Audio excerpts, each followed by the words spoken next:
மும்பை அடுத்த பாண்ட்ரா பகுதியில் ஜிம்மிற்கு சென்று திரும்பிய நடிகர் சமந்தா அவரை புகைப்படம் எடுத்தவர்களிடம் கடுப்பாகி கத்திய வீடியோ இணையத்தில் வலம் வருகின்றது.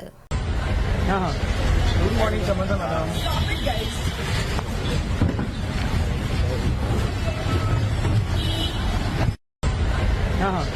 Good morning, Samantha madam. Stop it, guys. கூடுதல் விவரங்களை செய்தியாளர் ராஜா வழங்கியிருக்கலாம். ராஜா, என்ன நடந்தது? விவரங்களை பதிவு பண்ணுங்க ராஜா. வணக்கம்.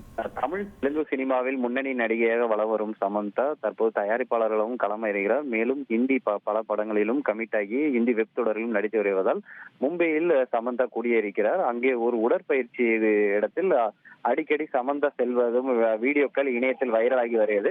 இதனால் அங்கங்கே புகைப்படக்காரர்கள் சமந்தாவை வீடியோ எடுப்பது, ரீல்ஸ் எடுப்பதற்குமாக அங்கங்கே அவர் செல்லும் இடங்கள்லாம் ரீல்ஸ் எடுத்துட்டு இருந்தார்கள்.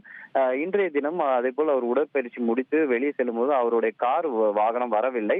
அதனால் கொஞ்சம் கோபத்தில் இருந்தார். முதலில் புகைப்படக்காரர்கள் அவரை வீடியோ எடுக்கும் போது ப்ளீஸ் என்று அவர் சொல்லி இருக்கிறார். ஆனால் மறுபடியும் அவர் கார் வரும் சமயத்தில் நடிகை சமந்தா வெளியே வரும்போது புகைப்படக்காரர்கள் வீடியோக்களை எடுக்கும்போது புகைப்படங்கள் மற்றும் வீடியோக்களை எடுக்கும்போது காய்ஸ் ப்ளீஸ் ஸ்டாப் இட் என்று ஆங்கிலத்தில் ஒரு வாரி கோபத்தில் அவர் திட்டிவிட்டு காருக்குள் ஏறும் வீடியோக்கள் தான் தற்போது இணையத்தில் வைரலாகி வருகிறது. விவரங்களுக்கு நன்றி ராஜா. பயன்படுத்தப்படாத என்ஜின் அகற்றப்பட்ட கார்கள் விற்பனைக்கு 7305325802.